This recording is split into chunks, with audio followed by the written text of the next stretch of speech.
Hi friends, Friday evening தியாக்கு இன்னும் gold சரியாகலை. Evening time food கொடுத்துட்டு கொஞ்ச நேரம் வெளியே கூப்பிட்டு போகலான்னு போயிட்டோம். சூடாக ஒரு டீ குடிச்சிட்டு வேடிக்கை பார்த்துட்டு இருந்தோம். தியா தூங்கிட்டாங்க. ஸோ டின்னர் ரெடி பண்ணலான்னு கொலக்கட்டைக்கு 2 ஹவர்ஸுக்கு முன்னாடியே இட்லி அரிசி ஊற வச்சுருந்தேன். உப்பு வரமிளகா சேர்த்து நல்லா அரைச்சி எடுத்துட்டேன். தாளிப்புக்காக வடச்சட்டியில் எண்ணெய் ஊற்றி கடுகு, கடலப்பருப்பு, உளுந்து, ஒரு பெரிய சைஸ் வெங்காயம், கருவேப்பிலை, கொத்தமல்லி தழை சேர்த்து அதுக்கு தேவையான அளவு உப்பு போட்டு நல்லா வதக்குன்னு வதக்கிட்டு அது கூட நாம் அரைச்சி வச்சுருக்க மாவை ஊற்றி நல்லா கிண்டிகிட்டே இருந்தீங்க அப்படின்னா அது ஒரு கெட்டியான கன்சிஸ்டன்சி வரும்.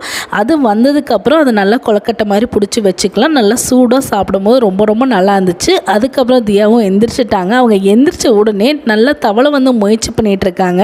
அவங்க தவளை முயற்சி பண்ணுற ஒவ்வொரு ஸ்டெப்பையும் பார்க்கும்போது ரொம்ப ரொம்ப சந்தோஷமாக இருக்கும். அதே சமயம் அவள் கீழே விழுந்துருவாள். அதை பார்க்கும்போது கொஞ்சம் கஷ்டமாக தான் இருக்குது. இருந்தாலும் நம்மளோட பேபி ஒவ்வொரு மைல் ஸ்டோனையும் கடந்து போகிறாங்க அப்படின்னு பார்க்குறப்ப ரொம்ப ரொம்ப என்ஜாயபுளாகவும்